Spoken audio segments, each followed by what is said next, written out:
So picture the exact physiological and psychological state of a Sunday night. Oh, we all know that feeling. Right. You are just, sitting on your couch, illuminated only by the glow of your smartphone, and a wave of what feels like this profound existential clarity just washes right over you. Like you've suddenly figured out the secret to life. Exactly. You make a decision, a firm, unshakable resolution regarding your lifestyle. You tell yourself with absolute sincerity, this week is going to be fundamentally different. This is the week. It's happening. It's happening. You map out the specific parameters. You are going to initiate this rigorous cardiovascular routine, like jogging every single morning before work. The ambition. Oh, it gets better. You're also going to systematically eliminate the highly processed, hyperpalatable foods you've been using as an emotional crutch. So no more junk food. Right, zero. Yeah. And you are so committed that you operationalize the plan immediately. You place your running shoes right adjacent to the front door, creating this nice visual trigger. A classic move, yeah. And you prep these containers of raw fibrous vegetables and put them right at eye level in the refrigerator. And for a brief moment, the system actually works. Monday is always the honeymoon phase. It really is. Monday arrives and you execute. You wake up, you tolerate the physical discomfort of the run, you consume the broccoli. And you feel amazing. You do. The neurochemical payoff is immediate. You experience that surge of self-efficacy, feeling like an absolute champion of human discipline. But then Tuesday presents a bit more friction. The novelty is gone. Yeah, the novelty is completely evaporated. The muscle soreness is set in, but you push through via sheer white-knuckled cognitive control. Then the timeline extends to Wednesday. Oh, Wednesday. The danger zone. The ultimate danger zone. At precisely 3:12 p.m., an exogenous stressor enters the system. An email hits your inbox, and the tone is aggressive. Oh, no. Right. Perhaps a major client is threatening to terminate their contract, or, your manager has discovered a critical error in a recent deployment.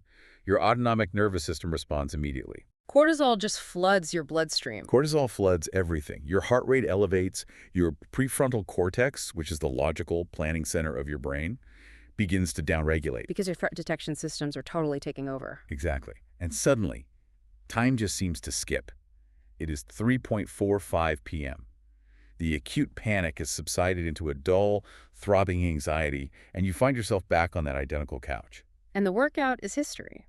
The planned afternoon workout is completely forgotten. But more alarmingly, you are staring down at your hand, which is covered in a fine layer of sodium and artificial flavoring. You're eating the chips. You are halfway through a family-sized bag of potato chips. And the jarring part isn't just the failure of the diet. I mean, it's the amnesia. Yeah, you don't even remember doing it. You literally do not consciously remember standing up, walking to the pantry, selecting the chips, opening the bag, or eating the first 20 of them. You were effectively anesthetized. It's terrifying when that happens. It really is. Yeah. You look at the bag, and the inevitable cognitive dissonance sets in. You think, why does this systemic failure keep happening? Why can't I just be disciplined? Right. Why is the conscious, rational desire to change my behavior consistently overpowered by this robotic autopilot? Well, that experience of sudden, jarring cognitive dissonance is nearly universal. And the immediate aftermath is almost always characterized by a profound, toxic shame. Oh, absolutely. We beat ourselves up. We culturally frame that Wednesday afternoon failure as a moral failing. We conclude that we lack a mysterious substance called willpower. Or that we're just fundamentally lazy. Right, that our executive function is fundamentally defective. We pathologize a perfectly natural biological process, treating a localized behavioral lapse as an indictment of our entire character architecture. Wow, that's heavy. But the underlying neurological reality is vastly different from that cultural narrative. And frankly, it is significantly more forgiving. Which brings us to the core mission of this deep dive. If we are going to deconstruct the architecture of habit formation, we have to discard the moralizing language entirely. Leave the guilt at the door. Exactly. We are going to treat this not as a self-help seminar, but as an objective analysis of your brain's biological wiring.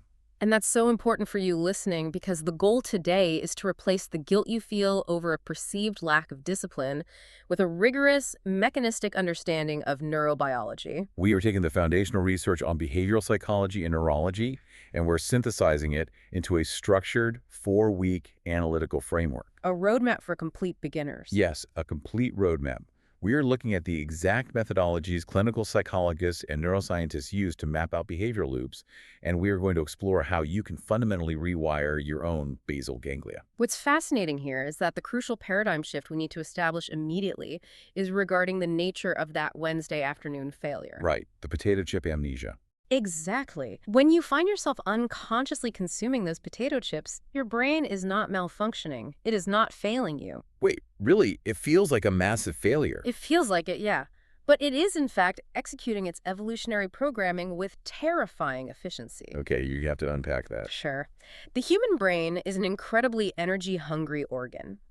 Despite accounting for only about 2% of our body weight, it consumes roughly 20% of our metabolic energy. That is a massive energy draw. So evolution has ruthlessly optimized it to conserve cognitive resources wherever possible. It's an energy-saving algorithm. Precisely. Conscious, deliberate decision-making, which occurs primarily in the prefrontal cortex, is metabolically expensive. It requires significant glucose and oxygen. So thinking hard physically costs us. Yes. If we had to consciously process every single micro-decision of our day, like how exactly to tie our shoes, the precise muscular coordination required to back a car out of a driveway, the syntactic structure of every sentence we speak, we would be paralyzed. By cognitive overload, right? Like within minutes. We would have no processing power left for higher-order problem-solving, spotting predators, or innovating. So the brain has developed a mechanism called chunking. Chunking, okay. It takes a sequence of actions, learns it, and then offloads the execution of that sequence to an older, more primitive part of the brain. Allowing the prefrontal cortex to power down and save energy. Exactly. Which introduces the sheer scale of what we are dealing with. A seminal study, published by researchers at Duke University, analyzed the daily routines of hundreds of individuals. The data on this is wild. It really is. The data reveal that up to 40% of the actions people perform every single day are not actual decisions. 40%. Nearly half of your life. When you consider that nearly half of our daily existence is governed by these automated subroutines, it fundamentally challenges the Cartesian view of human agency. It feels phenomenologically like you're making active choices about what to eat, which route to commute on, or how you react to your spouse's tone of voice. But the data suggests that almost half the time, your conscious self is essentially a passenger in the vehicle, while an automated script drives the car. To understand the physiological reality of these scripts, we have to look at the basal ganglia. Right, that older part of the brain. Yeah. It is an ancient, roughly golf ball-sized cluster of cells situated deep in the brain, near the brainstem. And to visualize how the basal ganglia stores these automated routines, we need an analogy. I love this analogy. Consider the topography of a dirt hill during a rainstorm. The very first time water hits the top of the hill and flows down, it encounters friction. It has to navigate around rocks, roots, uneven terrain. Finding a chaotic, kind of random path to the bottom. That's the initial learning phase. The prefrontal cortex is highly active, navigating the novel situation. Exactly. But the second time it rains, the water doesn't take a random path. It naturally seeks out the microscopic depression left by the first flow. And the third time, the flow is faster. Over weeks and months, that tiny depression becomes a deep, smooth trench, a water channel. So once that physical channel is carved into the hillside, the water requires zero energy to find its way down. It flows automatically, directed entirely by the architecture of the trench. In neurological terms, this is synaptic potentiation. Meaning the brain cells are linking up. Yes. The neurons involved in a specific sequence of actions fire together so frequently that their physical connections strengthen. The basal ganglia locks in this pathway. And this introduces the most daunting yet essential rule of habit formation, right? It really does. You cannot simply delete an old habit path. Which is so frustrating to hear. I know, but the trench has been physically dug into your neural architecture. Extinction of a deeply ingrained habit is virtually impossible because the structural changes in the brain remain dormant but perfectly intact. So the path is always there, waiting for the rain. Always. If you want to change your behavior, you cannot just block the old trench. The water will back up and eventually flood it. You have to systematically dig a completely new, deeper, and more efficient channel for the energy to flow into. I want to linger on that because the implications of those permanent neurological trenches are massive. It explains the phenomenon of spontaneous recovery. Where an old habit just suddenly reappears. Yeah, where someone who hasn't smoked a cigarette in 20 years can experience a severe physical craving simply by returning to a specific bar or smelling a specific brand of tobacco. Because the blueprint is still sitting in the basal ganglia. To truly understand how isolated and resilient these basal ganglia trenches are, we have to examine the medical literature. There is a case study that perfectly illustrates how detached these habits are from our conscious memory. You're talking about Eugene Pauly. Yes, commonly identified in neurological literature as EP. The case of EP is foundational to modern neurology. Eugene was a man in his 70s who contracted a severe case of viral encephalitis. And it was devastating. It was. The virus aggressively attacked his brain, specifically causing massive catastrophic lesions in his medial temporal lobe, which includes the hippocampus. And that's the structure absolutely critical for forming new explicit memories. Exactly. The damage was so extensive that his capacity for conscious declarative memory was completely obliterated. He suffered from profound anterior amnesia. Meaning, if you walked into his living room and introduced yourself, he would greet you warmly. He was a very friendly guy. But if you walked out of the room for 2 minutes and walked back in, he would have absolutely no recollection of ever meeting you. None at all. He couldn't remember the current day, the current decade, or the names of his grandchildren. And more relevant to his daily survival, if you gave him a piece of paper and asked him to draw a simple floor plan of his own house, a house he lived in, he could not do it. He could not explicitly tell you where the kitchen was located in relation to his bedroom. Yet, despite this devastating cognitive deficit, researchers observed something that seemed entirely paradoxical. This is the crazy part. If you sat in Eugene's living room and watched him over the course of a morning, an incredible sequence would unfold. Eugene would wake up, get out of bed, and walk down the hallway. Without hesitation. Confidently turn into the kitchen. He would open the correct cabinet, retrieve a pan, open the refrigerator, gather bacon and eggs, and successfully cook himself breakfast. A man who literally cannot tell you where his kitchen is can flawlessly navigate to it and cook a meal. The dissonance there is staggering.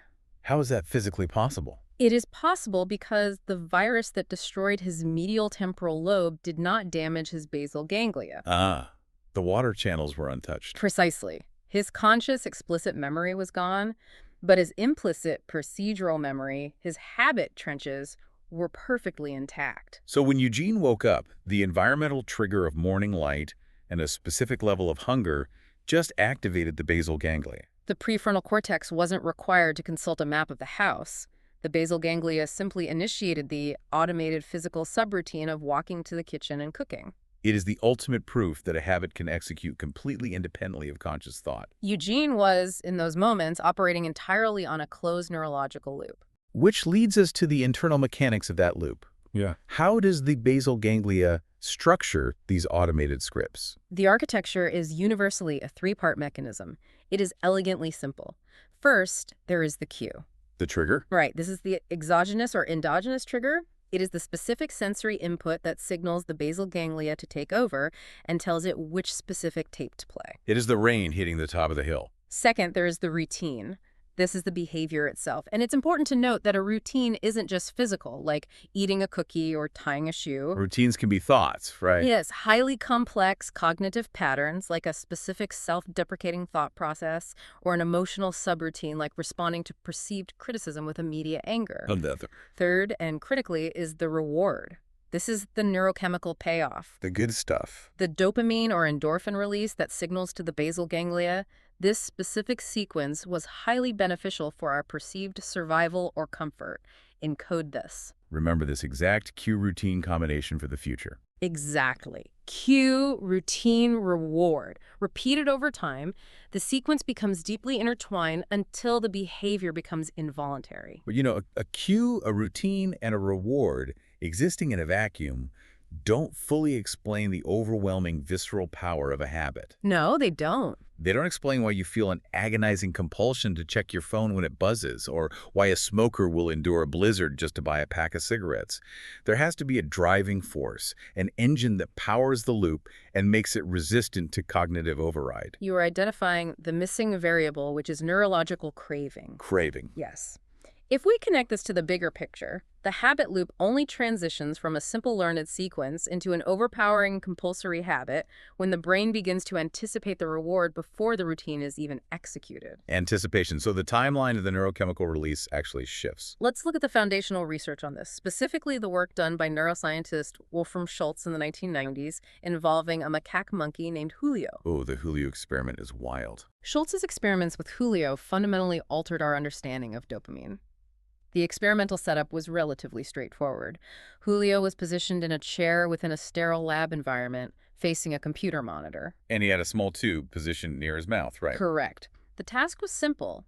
When a specific visual stimulus, a colored geometric shape, appeared on the screen, Julio had to pull a lever. Okay. If he pulled the lever after seeing the shape, a drop of highly concentrated sweet blackberry juice would be delivered through the tube into his mouth. So mapping this out, Huh? the colored shape is the cue.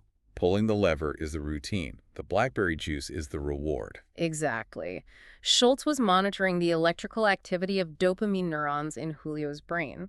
During the initial phases of the experiment, when Julio was just learning the association, the monitor showed a massive spike in dopamine precisely when the juice hit Julio's tongue. The reward triggered the neurochemical payoff. This makes total sense.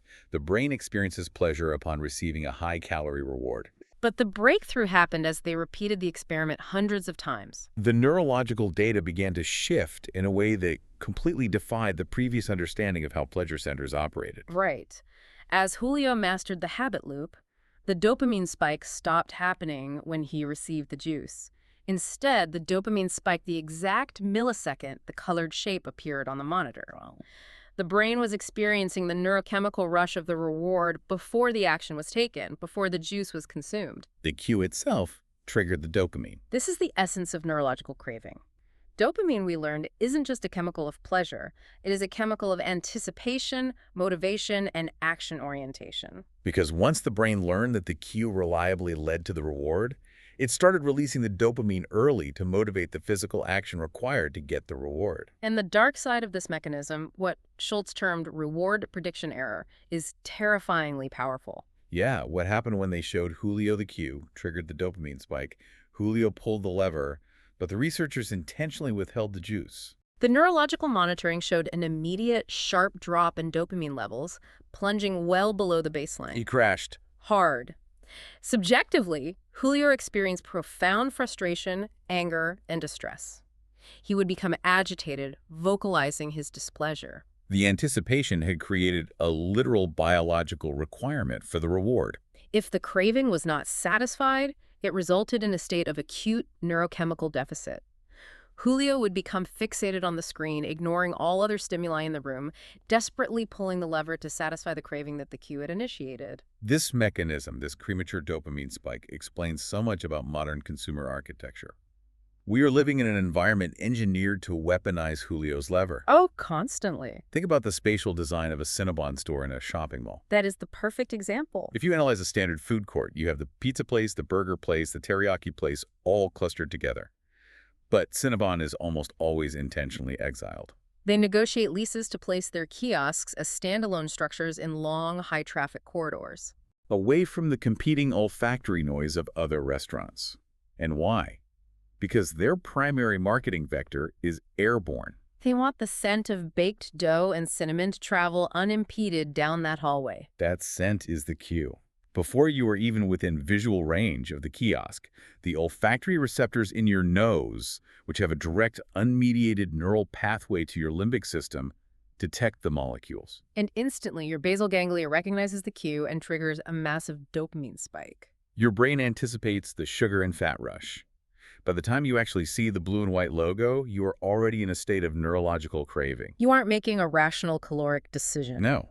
You are Julio pulling the lever to resolve the neurochemical deficit created by the scent. It is the exact same mechanism. The environment provides the cue, the basal ganglia generates the craving, and the conscious mind is essentially bypassed. So, if we look at this, we've established a highly deterministic, somewhat grim picture of human neurobiology. It can definitely feel that way. If my brain operates like predictive text, like preloading the neurochemical reward and driving me toward a behavior before I'm even consciously aware of it, and if the basal ganglia physically refuses to let me delete the old trenches. Right, the permanence of it. How does anyone ever change? It feels like we are locked in a vault with a roaring engine we can't turn off. If we can't out-willpower a chemically induced craving, what is the vector for intervention? Well, you cannot overpower the craving through sheer brute force. Willpower is insufficient against a well-entrenched basal ganglia loop. So what do we do? The vector for intervention is not suppression, it is manipulation. You have to reverse engineer the loop and alter the code. Okay, let's unpack that. And that requires moving from theory into clinical methodology. This is where we initiate the practical framework, the 4-week roadmap, beginning with week 1. Which we classify as the diagnostic phase. Exactly. Week 1 requires a fundamental shift in perspective. You are no longer the subject suffering from the habit. You are the clinical researcher observing the subject. And the most vital, counterintuitive rule of week 1 is this: do not attempt to change your behavior. People always struggle with this step. I cannot stress this enough to the listener. If your goal is to stop eating junk food, do not stop eating junk food this week. If you attempt an intervention before you have accurate diagnostic data, the intervention will collapse. The sole objective of week 1 is behavioral mapping. You must identify the invisible triggers and rewards that constitute your specific loops. So the diagnostic process begins with step 1. Isolate the target routine. You must operationalize the behavior you wish to change into a highly specific observable action. Because a vague aspiration is useless to the basal ganglia. You cannot say, I want to be more productive, or I want to eat a cleaner diet. You must define the routine. Like, I want to stop scrolling social media for 45 minutes while lying in bed every morning. Or, for the sake of a consistent analytical model today, let's use a classic workplace habit. Every afternoon around 3:30 p.m., I leave my desk, walk to the cafeteria, and purchase a large chocolate chip cookie. That is a clearly defined, observable routine. Yes, but the routine is just the symptom. To cure the disease, we need to understand the pathogen. We need to figure out what is driving the routine, which leads to step 2, experimenting with rewards. This is the most complex part of the diagnosis because our conscious assumptions about our own cravings are almost always incorrect. The prefrontal cortex is excellent at generating plausible rationalizations for our behavior after the fact. If I ask you why you are eating the cookie, your conscious brain will say, because I am hungry, or because I need a spike of glucose to finish this spreadsheet. But the basal ganglia might be craving something entirely different. Exactly. To bypass the brain's rationalizations, you must act like the scientists experimenting on Julio, but instead of altering the visual cue, you alter the juice. You must systematically test different hypotheses to isolate the true craving. You will substitute a completely different reward for the cookie over the next 5 days. Let's map out the experiment. Day 1, the afternoon urge hits. Instead of navigating to the cafeteria for a cookie, you go to the break room and eat an apple. You are testing the hypothesis of hunger. Day 2, the urge hits, but you consume 0 calories. Instead, you exit the building and walk around the block for 10 minutes. You are testing the hypothesis of physical stagnation or the need for a change of environment. On day 3, you try a different vector.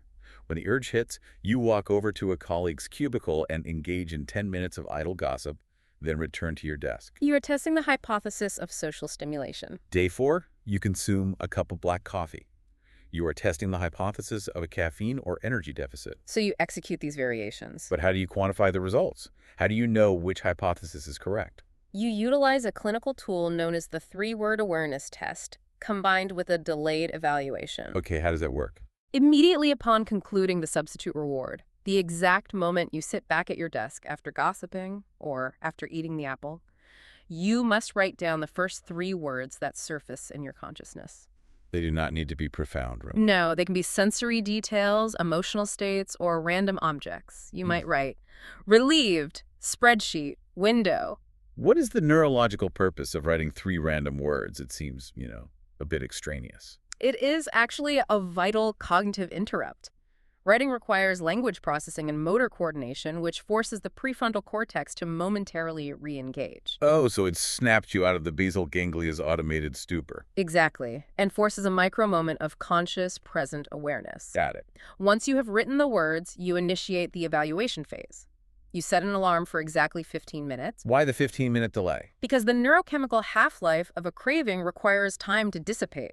If the substitute reward satisfied the underlying basal ganglia deficit, the craving will extinguish. And if it didn't, the craving will persist or intensify. When the 15-minute alarm sounds, you conduct a somatic check. You ask yourself, do I still feel an overwhelming compulsion to go get a cookie? So if you ate the apple on day 1, and 15 minutes later you are still obsessively thinking about the cookie, your original hypothesis was wrong. You were never craving food. The hunger was just a rationalization. If you drank the coffee on day 4, and you still want the cookie, you weren't craving energy. But if on day 3, you spent 10 minutes gossiping with your colleague, and when the 15-minute alarm goes off, the desire for the cookie has completely evaporated. You have successfully isolated the variable. Yes. Your brain was not craving a 400-calorie baked good. It was craving social interaction or perhaps a cognitive break from the monotony of the spreadsheet. The cookie was merely the physical vehicle your brain had historically associated with acquiring that break. It's a revelation. You are hacking your own psychological source code. You've isolated the true engine of the loop. Now, you know the routine walking to the cafeteria and the true reward social distraction. Which brings us to the final piece of the week 1 diagnostic. Step 3, isolating the cue. And I will argue this is the most difficult phase, because human environments are just this chaotic storm of simultaneous sensory inputs. Really true. If I feel the urge to get up from my desk at 3:30 p.m., how do I know what triggered it? Is it cue my boss walking past my door? Is it the specific chime of an incoming email? Is it the angle of the sun coming through the blinds? A minor drop in blood sugar? Anxiety about a looming deadline? How do you separate the signal from the noise? It is a profound challenge, often referred to in psychology as the problem of information overload and trigger identification. Right. However, decades of behavioral research have provided us with a highly effective filter. Experimental psychologists have determined that almost all habitual cues fall into one of 5 specific categories. This is the ultimate cheat sheet. It is. If you systematically track these 5 categories, the environmental noise falls away and the specific trigger becomes glaringly obvious. So what are the 5 categories? Number 1, location. Where exactly are you positioned in space? Number 2, time. What is the exact time of day? Number 3, emotional state. What is your precise internal emotional valence? Number 4, other people. Who is in your immediate physical or digital vicinity? And number 5, immediately preceding action. What was the very last distinct action you completed? So the actionable protocol for the remainder of week 1 is a logging exercise. You keep a physical notebook or a note app open. Every single time the urge hits the microsecond, your brain says, I need a cookie or I need to check Twitter. You do not suppress the urge. You simply document the data across those 5 vectors. Let's say on Monday, the urge hits. You document. Location, at my desk. Time, 3:31 p.m. Emotion, mildly frustrated, people. Alone in my office. Preceding action, just closed a complex email thread. Tuesday, the urge hits again. You document. Location, walking back from the restroom. Time, 3:28 p.m. Emotion, bored, people, past Jim in the hallway. Preceding action, wash my hands. Exactly. And by Thursday, when you review the aggregate data, the anomaly detection is simple. The location changes, the emotional state fluctuates between frustration and boredom. The people around you vary. The preceding actions are totally unrelated. But one data point remains absolute. The time is always right around 3:30 p.m. You have successfully identified the cue. The invisible trigger is temporal. So, as week 1 concludes, the fog has cleared. You possess a complete empirical map of your habit loop. Cue, 3:30 p.m. Routine, go to the cafeteria for a cookie. Reward, social distraction. You have pulled the blueprint out of the basal ganglia and laid it on the table. This brings us to the critical inflection point of the process. We transition from diagnosis to intervention. We enter week 2, the implementation phase. Now that we have the blueprint, how do we fundamentally alter the architecture without triggering a neurological rebellion? Right.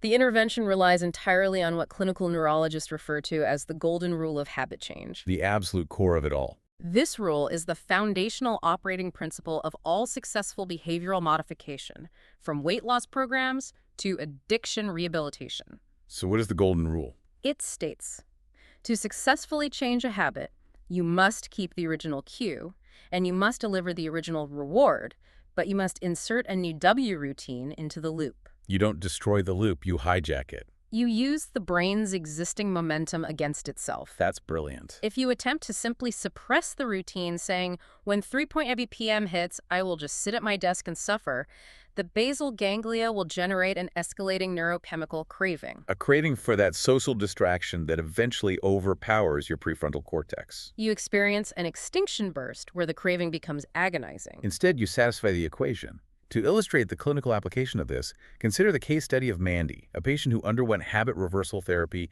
or HRT. Mandy's case is a phenomenal example because it deals with an incredibly physical, deeply ingrained compulsion. Mandy was a young woman who suffered from a severe nail-biting habit. And we aren't talking about casually nibbling a cuticle. She bit her nails chronically to the point of bleeding, risking infection, and it was devastating her social confidence. She couldn't simply choose to stop because the behavior was entirely automated. So she sought treatment with a therapist specializing in HRT. And the therapist didn't moralize or tell her to exercise more willpower. They essentially guided her through week 1. They mapped her loop. They discovered that the cue was a highly specific somatic sensation, a slight feeling of physical tension in her fingertips, often correlated with general anxiety. And the reward was a brief tactile stimulation that provided a fleeting sense of physical completeness and stress relief. The craving wasn't about the nails, it was about the physical stimulation resolving the fingertip tension. Exactly. So the therapist implemented the golden rule.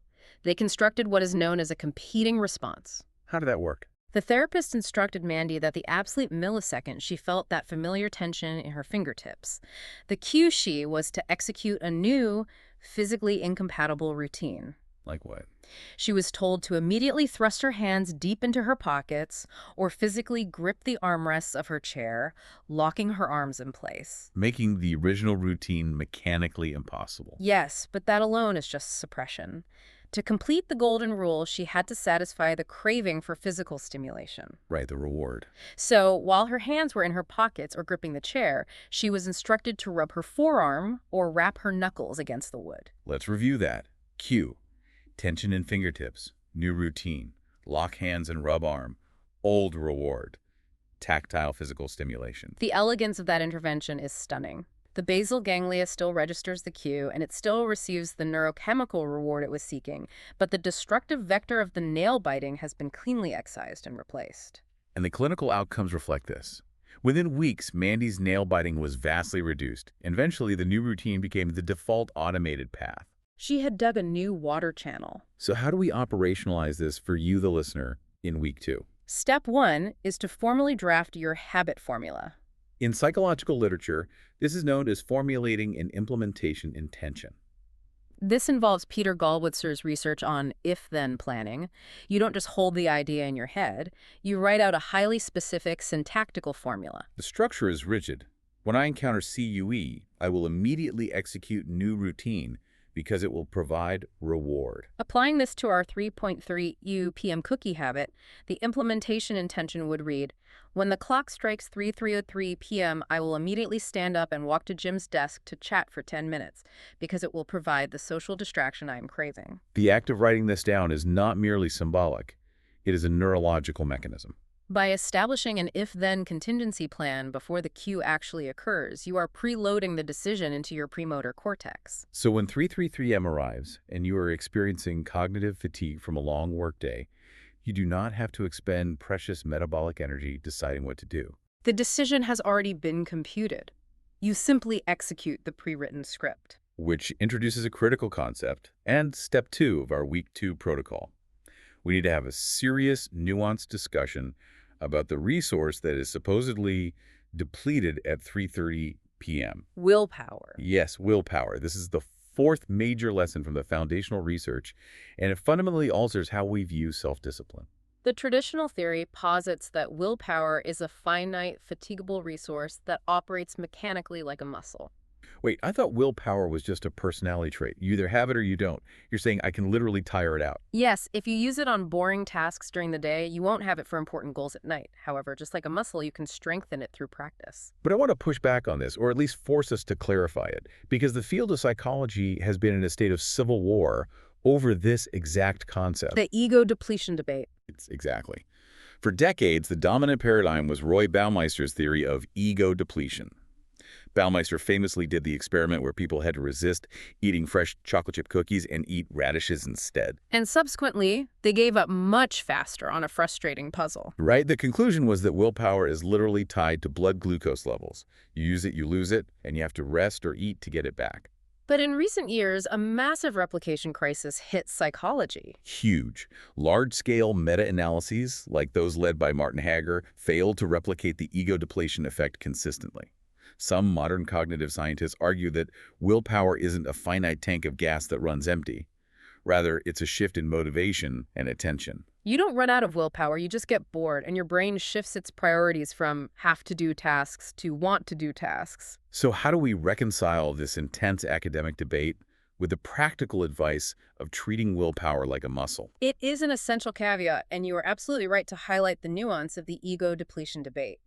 The literal blood glucose model of willpower has largely been discredited. Your brain isn't literally running out of physical fuel when you fail to resist a habit. However, the behavioral phenomenon, the fact that exerting self-control early in the day makes it statistically much harder to exert self-control later in the day, remains a highly observable reality. So the effect is real, even if the mechanism is debated. The modern synthesis of this research suggests that while the fuel might not be depleted, the capacity to sustain top-down cognitive control over competing impulses does experience fatigue. The anterior cingulate cortex, which detects conflicts between your goals and your impulses, becomes less sensitive over time. So while the biological mechanism might be more about shifting motivation than an empty gas tank, the muscle analogy remains the most effective practical model for behavioral change. Even if it's psychological fatigue rather than metabolic depletion, the result is the same. The system tires, and more importantly, the system can be trained to endure longer. Okay, that makes sense. It's a pragmatic model. Whether it's metabolic depletion or a motivational shift, the subjective experience is fatigue, and the intervention remains structural training.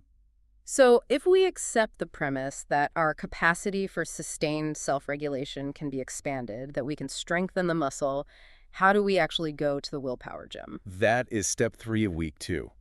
Purposefully engaging in microdoses of cognitive friction. To expand your capacity for self-regulation, you must subject the system to small, controlled stressors. You select a tedious, mildly uncomfortable task that requires a conscious override of your default preferences, and you execute it with militant consistency. Give us some examples. For example, you commit to sitting up perfectly straight every time you sit at your desk.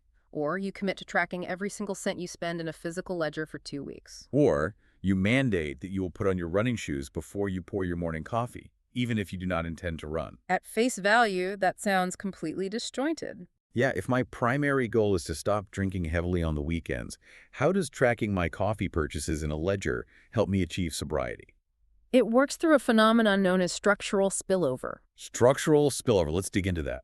When you force your prefrontal cortex to repeatedly override your basal ganglia on a small, trivial matter like forcing yourself to sit up straight when you want to slouch, you are increasing the density and efficiency of the neural pathways associated with self-monitoring and impulse control. You are neurologically practicing the act of denying an immediate comfort for a higher-order rule. As the muscle of self-monitoring grows stronger in this isolated domain, the increased capacity spills over into completely unrelated areas of your life. Researchers observe this constantly, don't they? They do. When individuals are placed on a strict financial budgeting regimen, longitudinal data shows they spontaneously begin smoking less, consuming less alcohol, and eating healthier, despite receiving zero instruction regarding their diet or habits. Because the cognitive stamina they built doing spreadsheets fortifies their defenses against the cigarette craving. That is a phenomenal biological hack.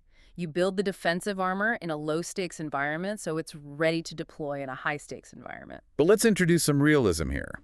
Even an elite powerlifter will eventually drop the barbell if the weight is excessive and they are forced to hold it long enough. We all have a breaking point. Even with a fortified willpower muscle, and even with a perfectly crafted implementation intention, you will inevitably encounter a day where the exogenous stressors are so severe, a family crisis, a massive professional failure, a severe illness, that your cognitive control systems face catastrophic collapse. This is the abyss that most behavioral change falls into. This is where we enter week 3, infrastructure, inflection points, and workplace productivity. Here's where it gets really interesting. Week 3 is indeed the crucible.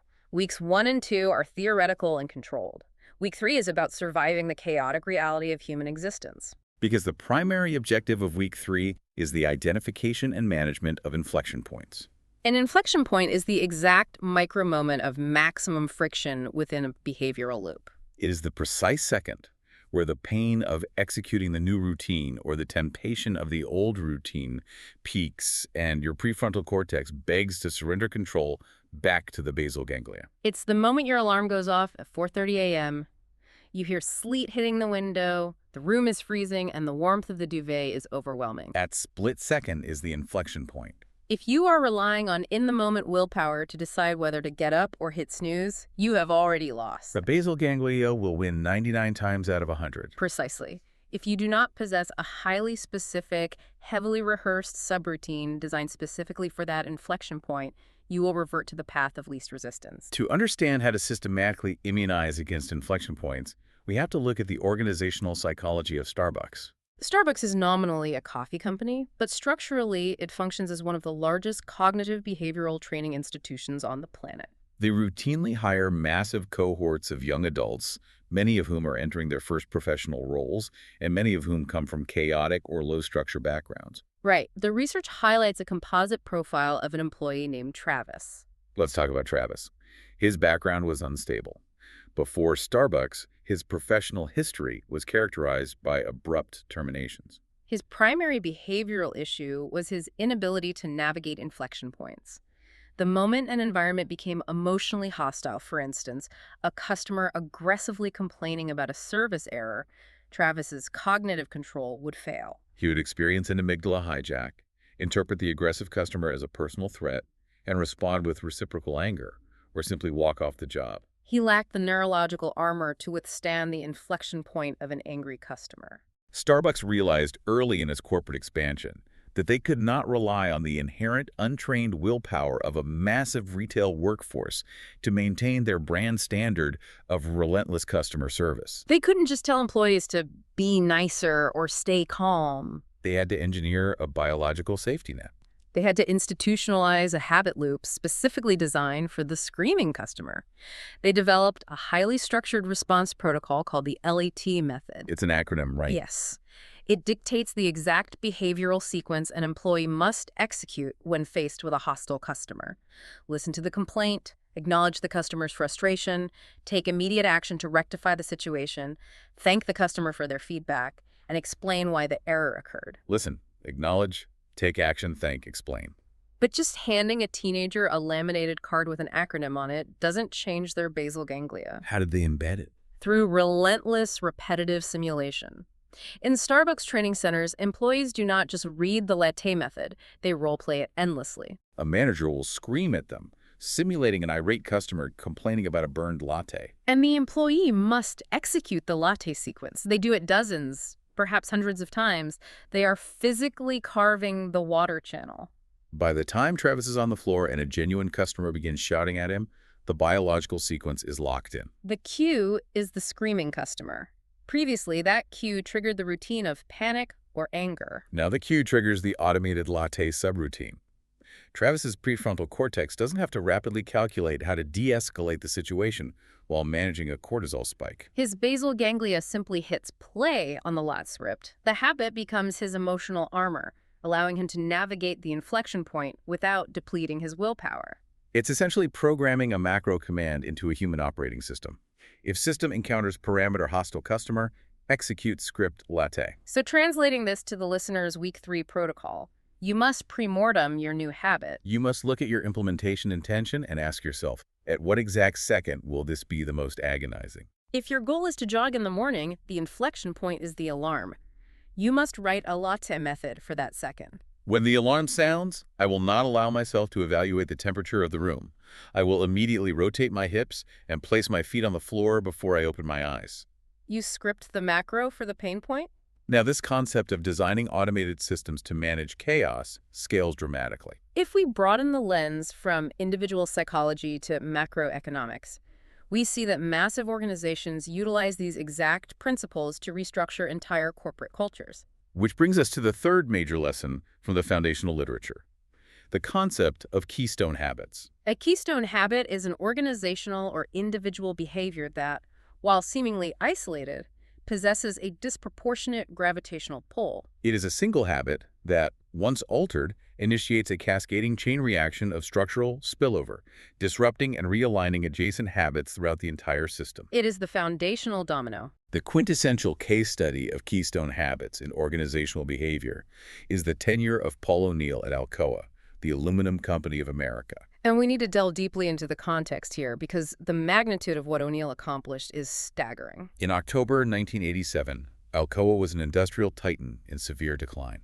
Their profit margins were collapsing, their product quality was inconsistent, and the labor force was deeply antagonistic toward management. The board of directors ousted the previous CEO and brought in Paul O'Neill, a former government bureaucrat, to salvage the company.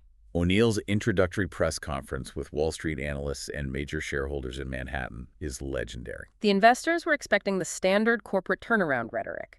They expected him to talk about synergistic restructuring, aggressive cost-cutting, maximizing shareholder value, and improving profit margins. Instead, O'Neill takes the podium and bluntly states that his singular focus as the CEO of Alcoa is not profit, it is worker safety.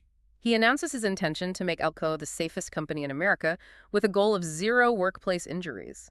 The reaction from the financial sector was sheer panic. Investors literally sprinted to the payphones in the lobby to short the stock. They thought O'Neill was an idealistic amateur who didn't understand that aluminum manufacturing involves molten metal at 1700 degrees and massive, dangerous machinery. Injuries were viewed as an unavoidable cost of doing business. But O'Neill understood organizational psychology far better than the Wall Street analysts. He recognized that an organization as massive and dysfunctional as Alcoa could not be changed by issuing a memo demanding higher profits. Profit is an abstract concept. It doesn't dictate daily behavior on a factory floor. He needed to find a keystone habit. He needed a metric that management and the labor unions could universally agree upon. No union leader wants their workers getting burned, and no executive wants to pay out massive workers' compensation claims. Safety was the undeniable common ground. To operationalize this keystone habit, O'Neill implemented a rigid, unforgiving protocol. He decreed that if a worker was injured on the floor, the unit president was required to deliver a detailed report to O'Neill's personal desk within 24 hours. The report had to contain not just the details of the injury, but a comprehensive, systemic plan to ensure that specific injury could never physically happen again. On the surface, it's just a safety reporting rule. But let's deconstruct the infrastructural mechanics required to achieve that 24-hour turnaround. It was a logistical nightmare for the executives. In order for a unit president in Ohio to get a fully researched mitigation plan to the CEO in Pittsburgh within 24 hours of an accident, an incredibly complex chain of events had to occur perfectly. The unit president needed to hear about the injury from his vice president the minute it happened. The vice president needed a real-time update from the floor manager. The floor manager needed the line workers to feel completely safe and empowered to report a hazard immediately, without fear of reprimand. Exactly. This single keystone habit forced the destruction of the existing toxic corporate culture. Because in organizational theory, failing companies are often plagued by truces, unspoken agreements between hostile departments to mind their own business and not report inefficiencies to avoid conflict. O'Neill's 24-hour rule shattered those truces. To meet the safety mandate, the company had to rapidly construct a frictionless, transparent, cross-departmental communication network. Workers had to talk to managers, managers to executives. And here is where the structural spillover becomes magical. Once this massive, high-speed communication infrastructure was built to track safety, it couldn't be siloed. If a line worker noticed a machine was misaligned, causing a minor safety hazard, they reported it.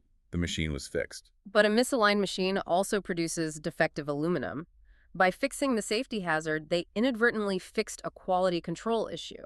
Employees realized that if they suggested a safety improvement, management would actually fund it. So they started using that same communication network to suggest efficiency improvements, logistical optimizations, and new manufacturing techniques. The keystone habit of safety had accidentally engineered one of the most efficient, innovative, and highly communicative corporate cultures in the world. When Paul O'Neill retired over a decade later, Alcoa's annual net income had grown 5-fold, and its market capitalization had risen by $27 billion. All stemming from the obsession with a single keystone habit. The parallel for the individual listener is profound. You do not need to overhaul your entire biological architecture simultaneously. Attempting a comprehensive lifestyle, restructuring, a new aggressive diet, a new workout regimen, a new financial budget, and a new sleep schedule all on the same Monday is a guaranteed vector for systemic collapse. The allostatic load will crush your prefrontal cortex. Instead, you must identify your personal keystone habits and relentlessly pursue small wins. A small win is a minor, highly achievable behavioral shift that creates a disproportionate psychological impact. It might be as simple as mandating that you make your bed perfectly the moment you wake up, or committing to logging your meals in an app just once a week. The mechanism of the small win isn't the caloric deficit or the tidy room, it's the ontological shift.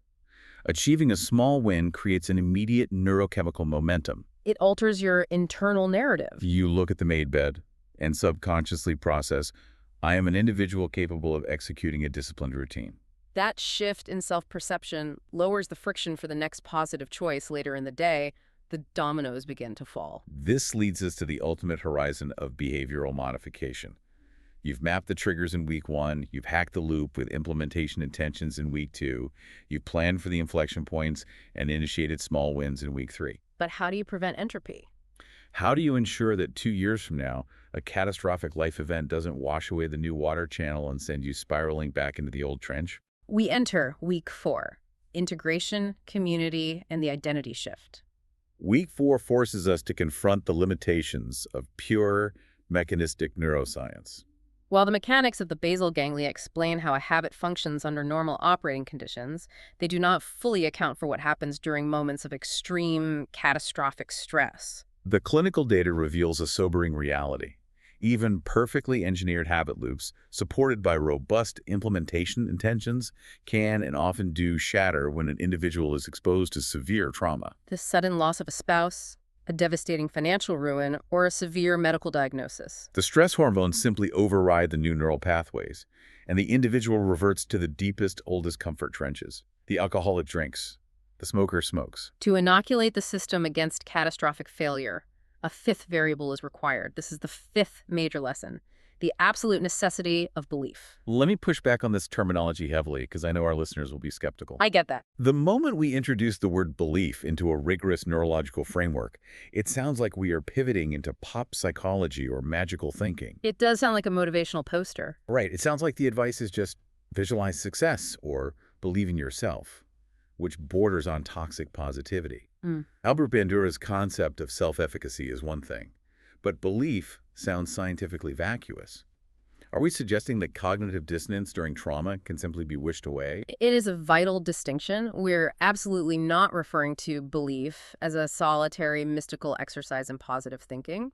From a sociological and clinical perspective, belief is notoriously fragile when generated in a vacuum. You cannot simply sit alone in a dark room and forcefully command your prefrontal cortex to believe that you will never drink again or never overeat again. Belief, in the context of permanent behavioral change, is a sociological construct. It is generated, sustained, and verified externally within the architecture of a community. To understand the mechanics of this, we must examine Alcoholics Anonymous. AA is arguably the most successful behavioral modification program in human history, despite lacking formal clinical oversight for most of its existence. From a neurological standpoint, the founders of AA instinctively stumbled upon the golden rule of habit change. Right. They understood that the alcoholic cannot simply extinguish the craving for alcohol. The alcoholic drinks to satisfy specific cravings: the need for emotional catharsis, the need for social companionship, the need for an escape from anxiety, or the need for a structured release. Those are the true rewards. AA keeps the cues, like the anxiety or the end of the workday, and it keeps the rewards, the companionship, the catharsis. But it surgically removes the routine of consuming ethanol and replaces it with the routine of attending a meeting, sharing a narrative, and engaging with a sponsor. It is a perfect habit loop replacement. But researchers discovered that the loop replacement alone was insufficient to maintain sobriety during severe life crises. The variable that prevented relapse when an AA member lost their job or suffered a divorce was the group itself. The mechanism of belief is facilitated by social mirroring. When an individual sits in a circle of peers who share the exact same neurological vulnerabilities, and they witness those peers successfully navigating catastrophic stress without relapsing, a cognitive shift occurs. The shared reality suspends disbelief. The individual processes the data. If this protocol is functioning for them under these identical parameters, it is empirically possible that it can function for me.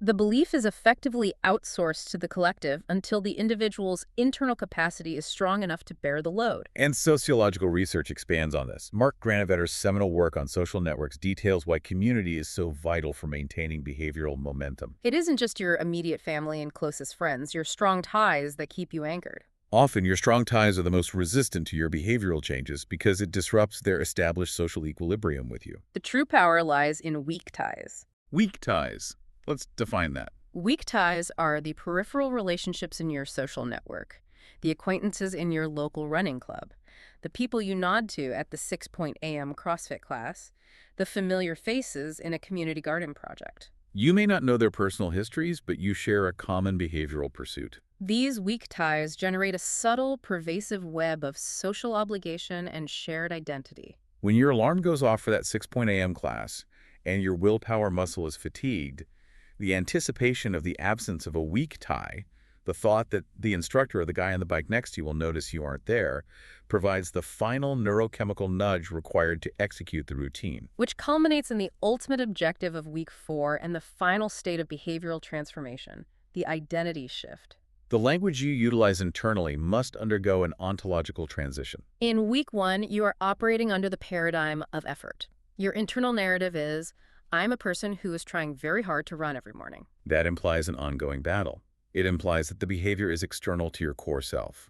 By week 4, as the water channel deepens and the community reinforces the behavior, the narrative must shift to an identity statement. You look in the mirror and declare, I am a runner.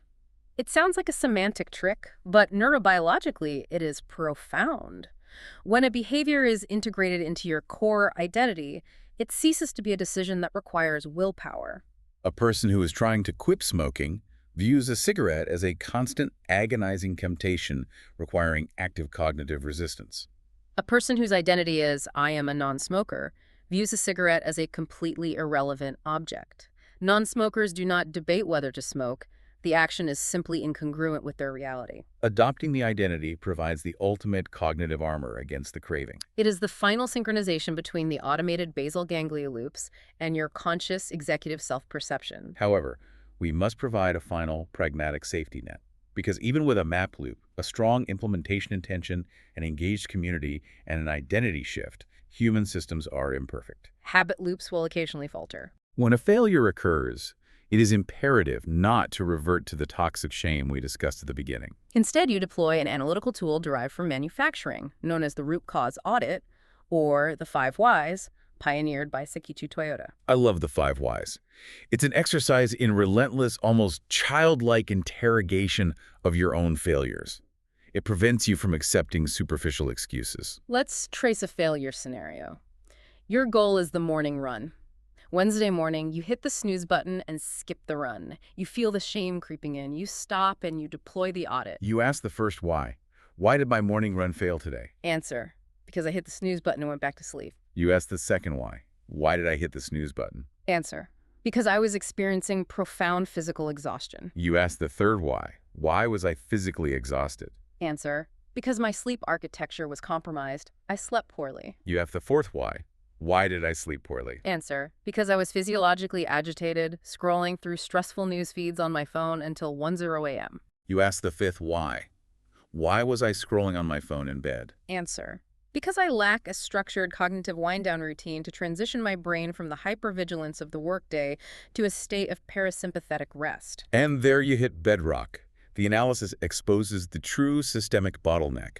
You believed you had a failure of discipline regarding morning exercise. The reality is you have a structural deficit in your evening routine. If you merely attempt to apply more brute force willpower to the snooze button the next morning, you are fighting a losing battle against physiological exhaustion. But if you address the root cause, perhaps by implementing a keystone habit of charging your phone in the kitchen at 10 p.m., the morning run suddenly requires exponentially less friction to execute. It is a perfectly interconnected biological system. So what does this comprehensive architecture mean for you, the listener? Let's summarize the magnitude of the paradigm shift we've explored.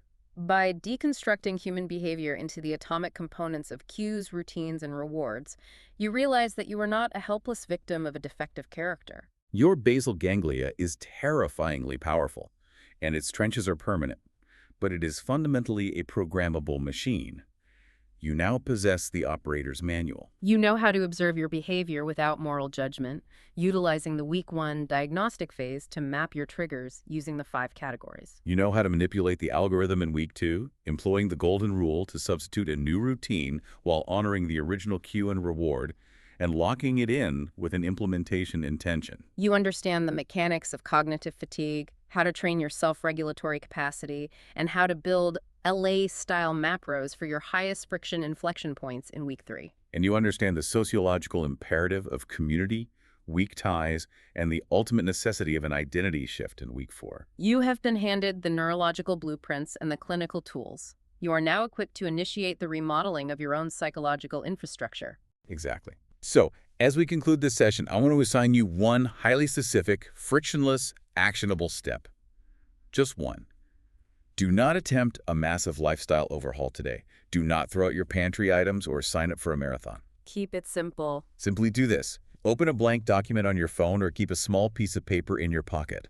The very next time you feel the acute neurochemical compulsion to execute the habit you wish to change, whatever it may be, do not fight it. Succumb to the routine if you must, but immediately prior to executing it, document the data. Location, time, emotion, people, preceding action. Just capture the telemetry. Become an objective, curious scientist observing your own basal ganglia. By the simple act of conscious observation, you are injecting light into the dark vault of your automated scripts. You are officially initiating week 1. It is the necessary genesis of all change. Observation preceding intervention. But before we sign off, I want to leave you with a profound, highly provocative philosophical dilemma that naturally emerges from this research. Okay, let's hear it. Throughout this deep dive, we have meticulously detailed how behavior is driven by ancient, automated neurological structures operating largely beneath our conscious awareness. We have essentially argued for a degree of biological determinism. That's true. In the medical and legal literature surrounding habit formation, there is a chilling juxtaposition between 2 specific cases that forces us to confront the boundaries of human agency. You are referring to the stark contrast in the legal outcomes of Brian Thomas and Angie Bachman. Yes. The case of Brian Thomas is deeply tragic. He was a man who suffered from severe sleep terrors. During an episode, while entirely unconscious, he physically acted out a defensive nightmare and strangled his wife to death. The neurological defense was that his actions were entirely governed by the basal ganglia, executing an automated unconscious physical routine while his prefrontal cortex was deactivated by sleep. The jury recognized this absolute lack of conscious agency. They found him not guilty of murder, concluding his neurology and not his intent was entirely responsible. Conversely, we have the case of Angie Bachman. Bachman was an individual who developed a catastrophic gambling habit. She was fully conscious, but she was operating in an environment, the casino, that was weaponized against her neurology. The casinos expertly manipulated her basal ganglia using the psychology of near misses, programming the slot machines to almost hit the jackpot frequently. This engineered stimuli triggered massive, overwhelming dopamine spikes and irresistible cravings that entirely short-circuited her logical prefrontal cortex. She gambled away her entire inheritance, her home, and accumulated massive debts. Unlike Brian Thomas, the legal system held Bachman entirely, morally, and legally responsible for her actions. They argued she was conscious and therefore culpable. It's an agonizing contradiction. Both individuals were, to differing degrees, hijacked by the automated processes of their own brains. One was exonerated by neurology, the other was condemned despite it. Which leaves us with the ultimate question. As our understanding of neurobiology deepens, and we learn exactly how easily the human brain can be hacked by cues, cravings, and engineered rewards, whether by casinos, hyperpalatable food scientists, or social media algorithms, where is the demarcation line? At what precise synaptic junction does an overpowering neurological habit end, and our free will and personal responsibility truly begin? Furthermore, if we now possess the definitive clinical manual on how habits function and how they can be rewritten, does that knowledge strip away our final layer of defense? If you know exactly how the machine operates, are you now morally obligated to fix it? That is a staggering weight to carry with you. If you know the water channel exists and you have been handed the shovel, you can no longer blame the rain. Keep that in mind the next time Sunday night rolls around.